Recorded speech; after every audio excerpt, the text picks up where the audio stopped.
একটি সুন্দর গ্রাম।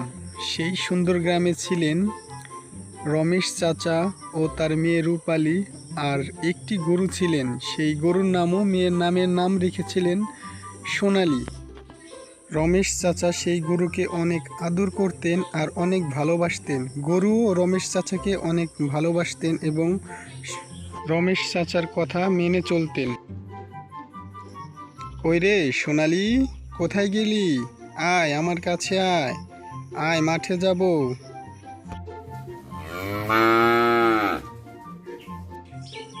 আয় সোনালী আয়, নদীর পাড় দিয়ে অনেক ঘাস হয়েছে, চল তোকে অনেক আদর করে ঘাস খাইয়ে নিয়ে আসি। রমেশ চাচা তার গরু সোনালীকে নিয়ে নদীর পাড়ে ঘাস খাওয়াইতে নিয়ে গেলেন। সোনালী সারাদিন ঘাস খাওয়ার পরে রমেশ চাচা ও তার গরু সোনালী বাড়িতে চলে আসলেন। হঠাৎ করে রমেশ চাচার মনে পড়ল তার গ্রামের বাইরে যাইতে হবে কিছু কাজের উদ্দেশ্যে। তাই সোনালীকে ভাবলো তার মেয়ে রূপালীর কাছে রেখে যাবে। কিন্তু এদিকে তার মেয়ে সারাদিন শুধু ঘুমায় আর ঘুমায়, কোনো কাজ নেই। সে অনেক অলস ছিলেন। এই অলসতার কারণে তার সংসারে বেশি আয় উন্নতি হইতো না। তারপরেই রমেশ চাচা খবর পাঠালো তার মেয়েকে, সে যেন এসে সোনালীকে নিয়ে যায়।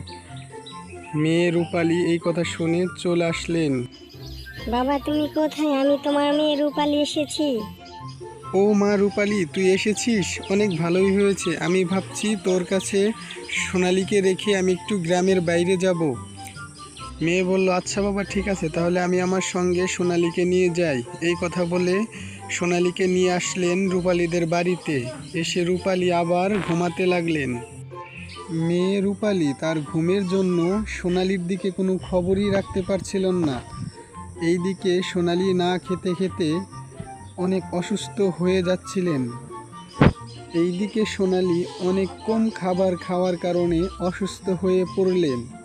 এইদিকে রূপালী ভাবলেন, এখন কি করি? সোনালী তো অসুস্থ হয়ে গিয়েছেন, অসুস্থ হয়ে মাটিতে শুয়ে রয়েছে।